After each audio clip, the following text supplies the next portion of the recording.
In the dynamic world of Kenya politics, few figures have stirred as much debate as Rigathi Gachagua. From Hiriga village in Nyeri County, born into a lineage of freedom fighters, he climbed the ranks to become Deputy President of Kenya.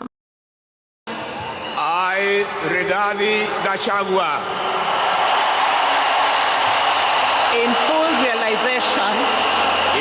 realization of the high calling I assume as Deputy President of the Republic of Kenya do swear that I will be faithful and bear true allegiance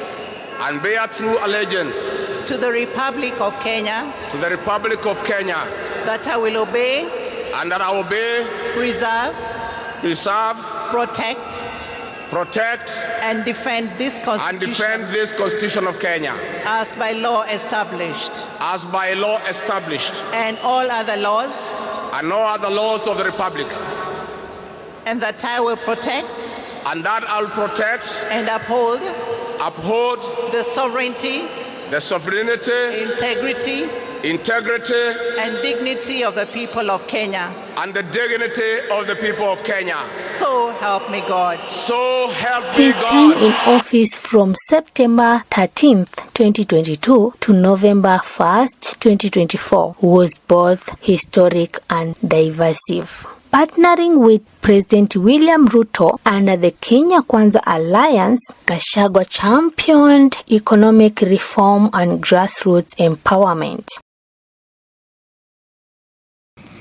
I'm pleased to join you this morning on the official opening of the Nation Hawaii Job Fair 2022, whose aim is to drive policy discussion on employment with special focus on the youth, technology, and innovation. I address this gathering when hundreds of youth are graduating from our universities, technical and training institutions across the country. Currently, more than 900,000 youths leave tertiary institutions into an environment full of opportunities for those who also have the requisite skills matching the job demands. These youths here today join more than 5.3 million young job-seeking Kenyans. This represents 38.8% of the 13.78 million youth population. While there may be limited opportunities, research has over the years shown that more than half of the graduates from our institutions miss the requisite skills for the job market. This is why this job fair is an important link between job seekers, job creators, and potential employers or incubators of ideas. Ladies and gentlemen, as a government, we are alive to the concerns raised on the skills gap out of the estimated 900,000 graduates entering the labor market every year. That is why President William Ruto established a State Department for Labor and Skills Development to work with other ministries, departments, and agencies, as well as the private sector to address this concern. But the very pillars of his ascent will later contribute to his political downfall. Born on February 28th, 1965, Gachagua was raised on stories of struggle. His father worked as a Mau Mau arms technician, and his mother delivered supplies to the fighters. This legacy of resistance shaped his sense of duty. He attended Kabiruini Primary School, Kirinyaga High School, and later joined University of Nairobi, where he earned a degree in political science and literature. As a student leader, his journey in public life began. He later received paramilitary training and a diploma from the Kenya School of Government. In his personal life, Rigathi Gachagua is married to Pastor Dorcas Gachagua, who was born in Murang'a County. They have 2 children whose names reflect their Kikuyu heritage. In 1990, Gachagua entered public service as a district officer cadet, initially posted to Kisumu before serving in Kakamega and Laikipia, where he gained first-hand experience managing complex administrative and security challenges. These formative years helped him understand Kenya's diverse local governance systems and the everyday struggles of ordinary citizens. In 1991, he became personal assistant to the head of public service, Professor Philip Mbithi. After Mbithi's dismissal in 1996, Gachagua was reassigned to hardship areas, where he deepened his knowledge of grassroots administration. In 2001, Gachagua returned to national politics, serving as personal assistant to then Minister Uhuru Kenyatta. This role offered him an insider's view of national governance and politics at the highest levels. Later, he worked closely with political heavyweights, including the late Nicholas Biwott, a powerful cabinet minister known for his political survey and business prowess. Through these roles, Gachagua gained invaluable mentorship in political strategy, governance, and the balancing act required to navigate Kenya's often turbulent political landscape. This experience honed his skills in coalition building and understanding the complex web of party politics and power dynamics. I must tell these people the truth. Despite the fact that you are a hard worker, you have passion to serve, you are zealous, you are a go-getter, the journey ahead of you is not rosy. In 2017, Gachagua was elected Madira MP under the Jubilee Party. Member for Madira. Thank you, Mr. Speaker. I rise to support the approval of all the 9 nominees. And first and foremost, I want to thank His Excellency the President for nominating a team of very competent professionals to assist him and the Deputy President in the management of the affairs of this great nation. Mr. Speaker,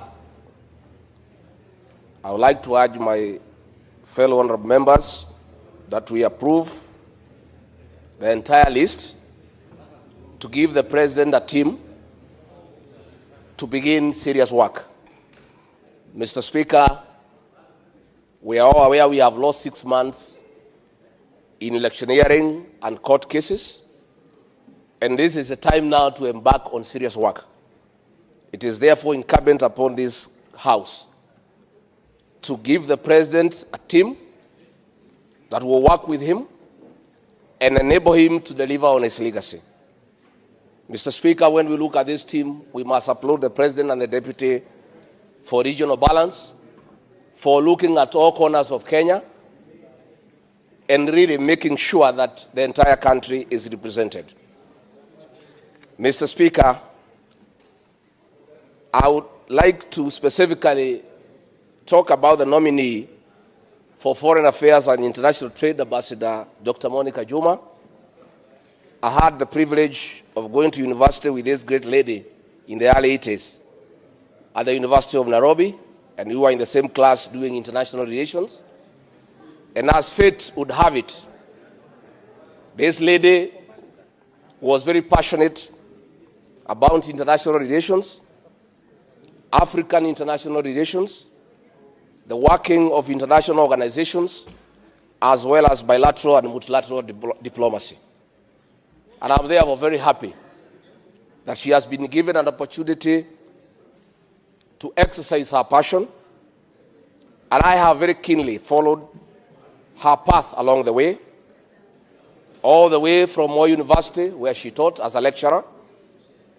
I have followed her as an ambassador at the IGAD, as a principal secretary in the Ministry of Defense, the Ministry of Interior, the Ministry of Foreign Affairs, and I can say without fear of contradiction, that the president could not have chosen a better choice for someone to help him in his proactive diplomatic initiatives in the country. I have no doubt in my mind that Dr. Juma will enhance international trade and address the issues of balance of trade to tilt it in favor of our great country. She is capable, she has the necessary drive and passion to put Kenya in international limelight. I will therefore, Mr. Speaker, urge this House to approve the names so that these great men and women can begin to work.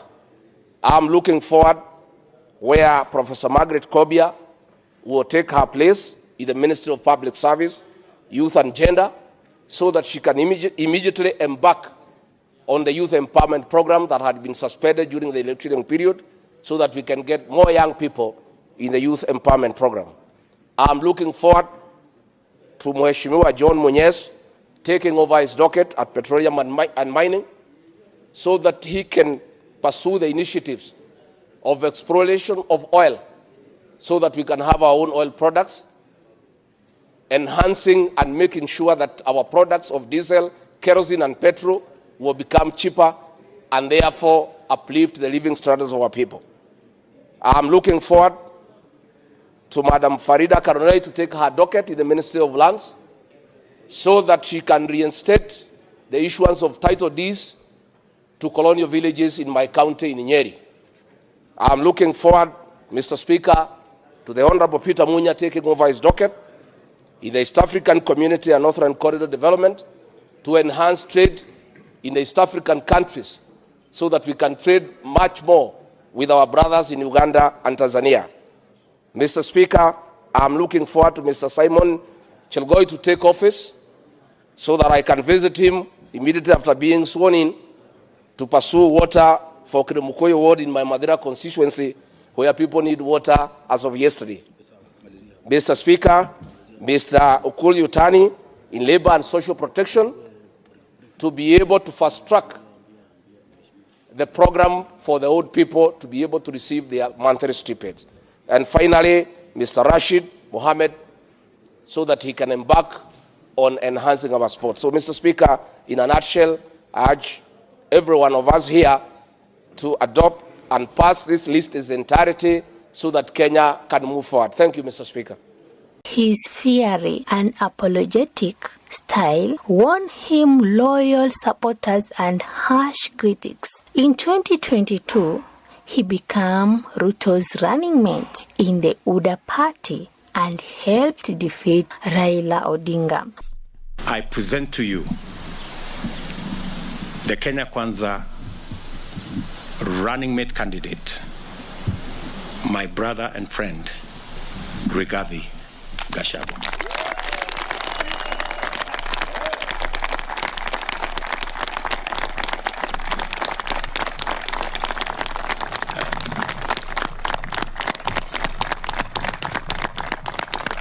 Thank you very much.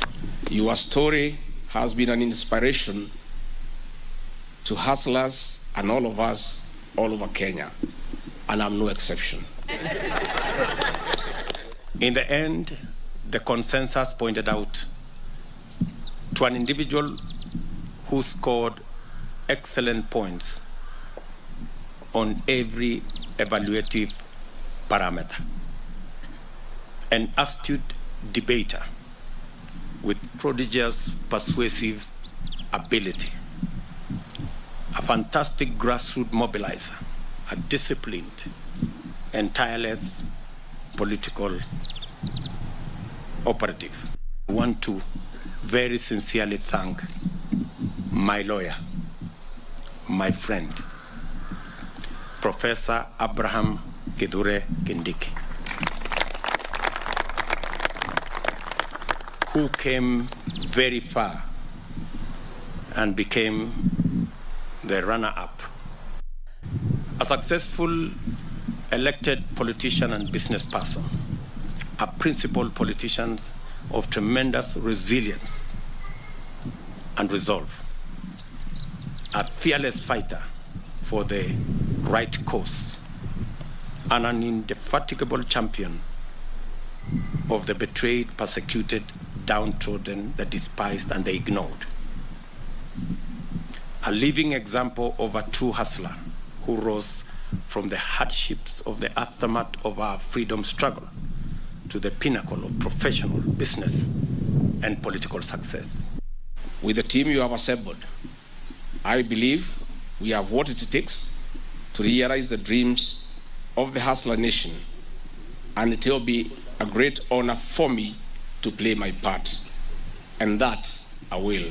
But once in office, he grew increasingly critical of the administration, advocating for the Mount Kenya region, Murima. Kwa hapa dogo dogo tuunganishe na ile yangu kubwa yote ikuwe moja. Mungetaka tuunganishe? Tuunganishe milima yote ikuwe kitu kimoja. Na nyinyi watu ya milima ndogo mtakuja tutafundisha nyinyi kukaa na watu ya mlima. Mkiagana na hao kitu wanatimiza. Nyinyi watu ya milima ndogo mtakuwa watu ya wangona. Mtakuwa watu ya maagano. And clashing with the key players in government. Baada ya uchaguzi si tukaanza kazi. Mambo matatu yalitokea. Ya kwanza, shida. Kesi. Kila siku kwa kesi. Itumbi amesema sijui ameandika nini. Sasa tukafanya kesi. Laita Itumbi. Deputy President ameketi hapo, mimi hapa. Wewe Deputy President anasema umefanya. Haya, tunamaliza kesi. Next, baada ya wiki moja, Faruk PA, mtu mdogo, amesema amefanya. Haya, naita Faruk, nafanya kesi. Tukamaliza hiyo. Kidogo Ndindi Nyoro amefanya meitisha mkutano sijui Kiharu, amepanga wabunge wengi. Mbona amepanga wabunge? Mbona naita Ndindi Nyoro. Tumeketi chini. Kesi. Haya, kuisha hiyo, Kimani Ichung'wah sijui amesema. Sasa mpaka nikamuuliza, ndugu yangu, wewe ni naibu wa rais wa Kenya. Bloga huyu Dennis Itumbi, bloga, unasumbuana na yeye nini? PA ya ofisi mtu kidogo. Hawa vijana, sijui Ndindi Nyoro, sijui Kimani Ichung'wah, sijui nani, sijui mama mwingine, sijui anaitwa wa kutoka hapa ati alikuja, sijui anamwambia wewe unazungusha marinda sijui. So nikamwambia, tafadhali tufanye kazi ya Wakenya, tuache hii makesi kidogo. Ndio hiyo, yeye ameanza vita na wabunge. Hawa wabunge mwenye kumuondoa bunge, vita na wabunge. Nyinyi wabunge, kabla ya Disemba msiponipigia magoti mtaenda nyumbani. Wabunge ndio hawa. Wabunge ni wanasiasa. Sasa wabunge wakasema, Disemba tutaenda nyumbani tusipokupigia magoti. Okay. Kabla Disemba na sisi tutakushughulikia. Nasikia? Vita mwenyewe ameanzisha na wabunge. Ya tatu. Naibu wa rais, kazi yake kubwa ni kumsaidia rais. Mimi nikiwa naibu wa rais wa Uhuru Kenyatta, you people in the media, you are witnesses. Mtu mwenye kwenda TV kutetea program ya equipment ya hospitali, program ya electrification, program ya barabara ya serikali, ilikuwa ni mimi. I went to more TV stations many more times than even the president himself. Kwa sababu ni kazi ya naibu wa rais kuprofile kazi ya serikali. The breaking point came when MP Mwingi Mtusi introduced an impeachment motion backed by Ruto's loyalties. Gachagua was accused of 11 counts, including corruption and undermining government authority. Though he initially denied wrongdoing, he later issued a public apology. In our work, this work we came 2 years ago, is challenging work, and in our zeal to work, in our commitment to work, probably in one way or another we have wronged somebody. I want to say to my brother President William Ruto, if in our zeal to work I have wronged you, please find it in your heart to forgive me.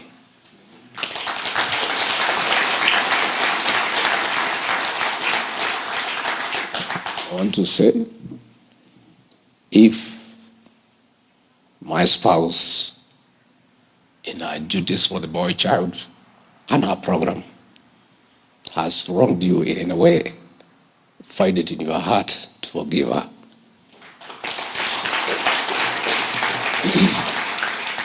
To our members of parliament, if in the course of duty, through our utterances and actions, we have in one way or another upset you, all wronged you, find it in your heart to forgive me.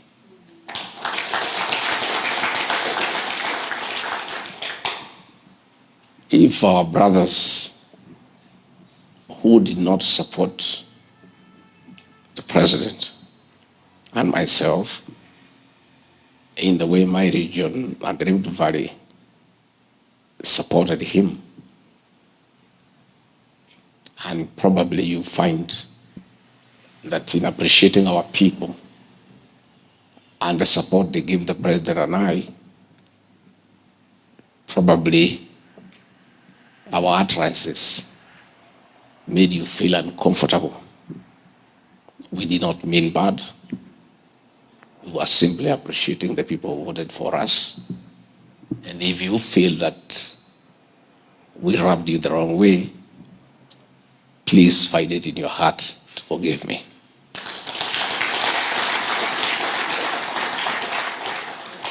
To the people of Kenya,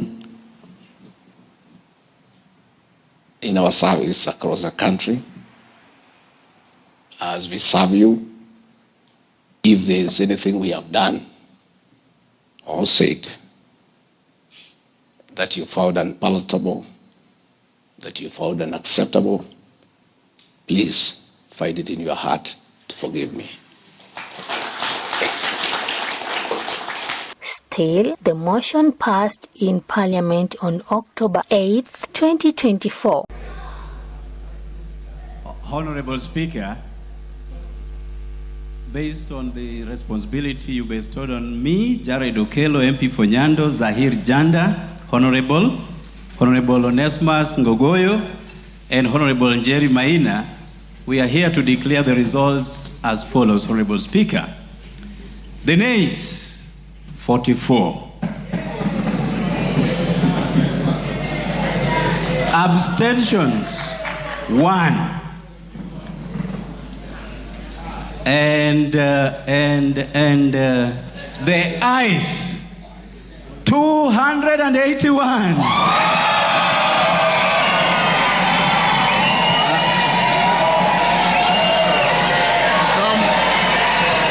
Come forward.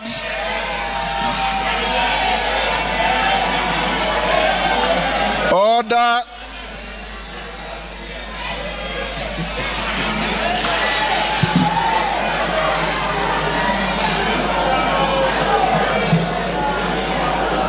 Take your seats. Order, members, order.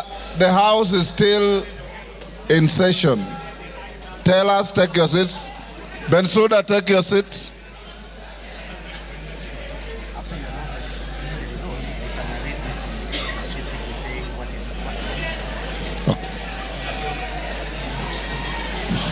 Order, members, order. Members, the results of the division on the motion are as follows. Abstentions, 1. The noes, 44. The ayes 281, so the ayes have it.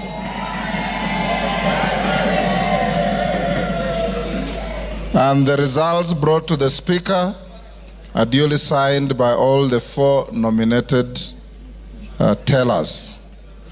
Honourable members, I have a short communication following that. Before. Order. The House is still in session. I have the following communication to make, honourable members, before we open the bar, on the decision of the National Assembly of His Excellency Rigathi Gachagua, the Deputy President of the Republic of Kenya. Honourable members, as I had guided the House earlier in today's sitting, Article 145(2) of the Constitution sets a threshold of at least 2/3 of the members of the National Assembly to vote in support of a special motion for proposed removal by impeachment of the Deputy President of the Republic for the motion to be carried. According to the results of the division on the motion that I've just declared, a total of 281 members, being more than 2/3 of the members of the National Assembly, have voted in support of the motion.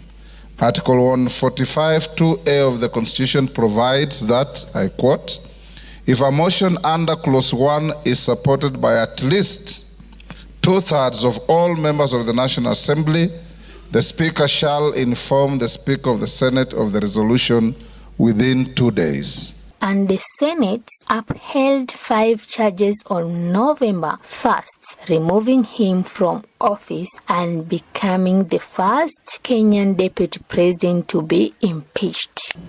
Abstention 0. So the ayes have it. Charge number 2. Ayes 28, nays 39, abstention 0. So the nays have it. Charge number 3. Ayes 19, nays 45, abstention 3. So the nays have it. Charge number 4. The ayes at 51, nays at 16, abstention at 0. The ayes have it. Charge number 5. Ayes 49, nays 16, abstention 2. So the ayes have it. Charge number 6. Ayes at 48, nays at 18, abstention 1. So the ayes have it. Charge number 7. The ayes 13, nays 53, abstention 1. So the nays have it. Charge number 8. Ayes 27, nays 40, abstention 0. So the nays have it. Charge number 9. Ayes 46, nays 20, abstention 1. So the ayes have it. Charge number 10. Ayes 22, nays 45, abstention 0. The nays have it. Charge number 11. The ayes 18, nays at 47, abstention 2. So the nays have it.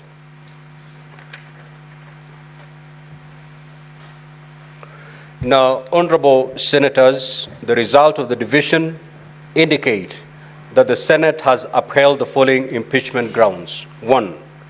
Gross violation of Articles 10(2)(a), B, and C, 27(4), 73(1)(a), and 2B, 75(1)(c), and 129(2) of the Constitution, and Article 147(1) as read together with Article 131(2)(c) and D of the Constitution.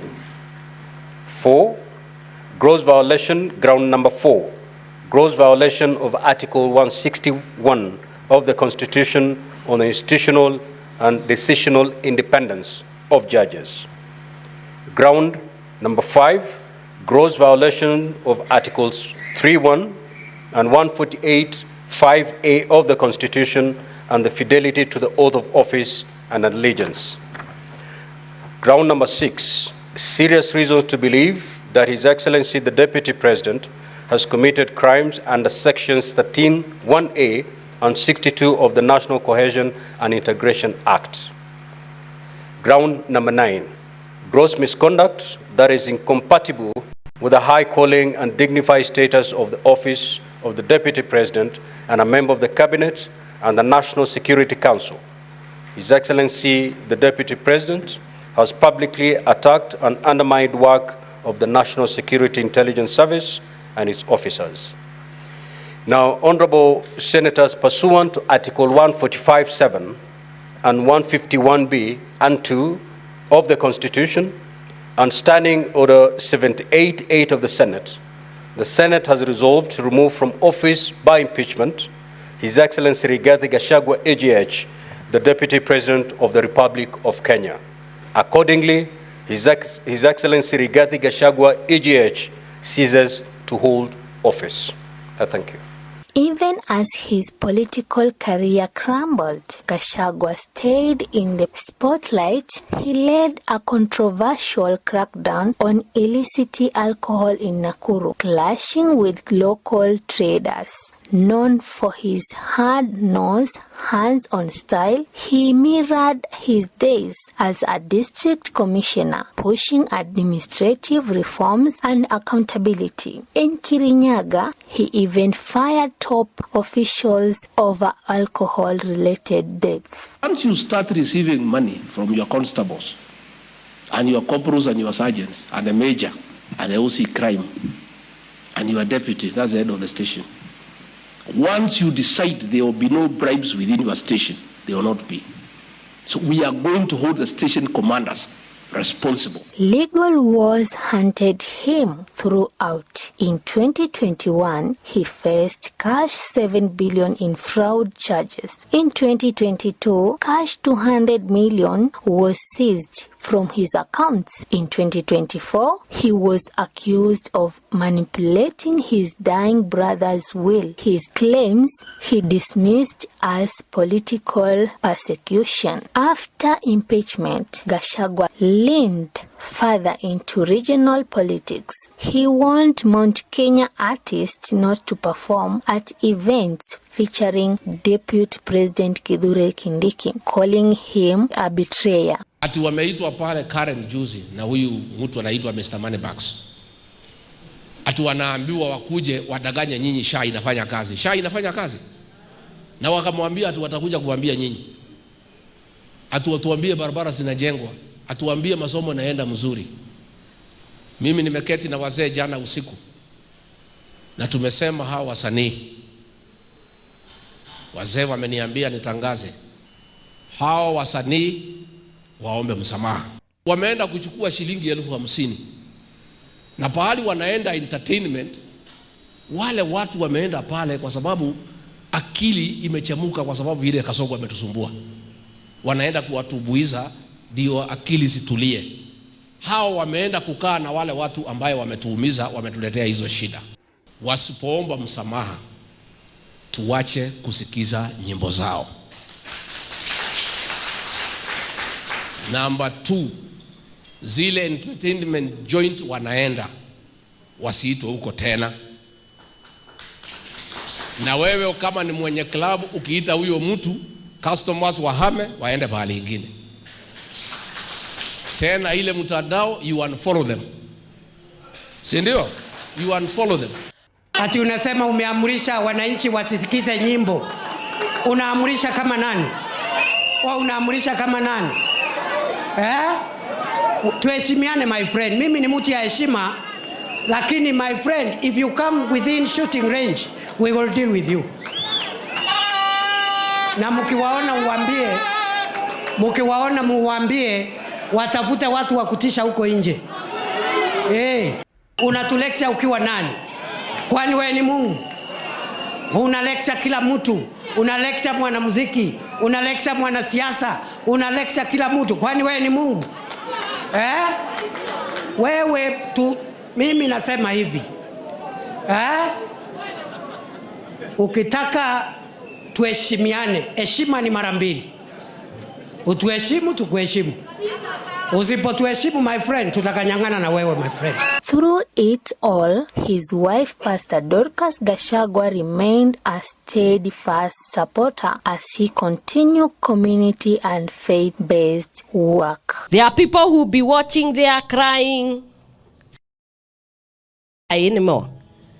And they clothe you. You don't even know what they have clothed you in. Whether they tie you or they put you in a casket, you are not there. It is just a body. And if you take a body of a rich man, say a body of a rich man, and you take a body of a dead dog and place them both outside there and let them stay there for 3 days, I don't think you know the difference. The stench that you come from those bodies will be similar. So let's not pride ourselves in things that are not godly. Yet Gachagua did not retreat. With the 2027 election approaching, he launched a new political party, Democracy for Citizens Party, DCP, seen as a direct challenge to President Ruto and decentralized power. That belongs to all of us, where every Kenyan is treated equally. Our new party is Democracy for the Citizens Party.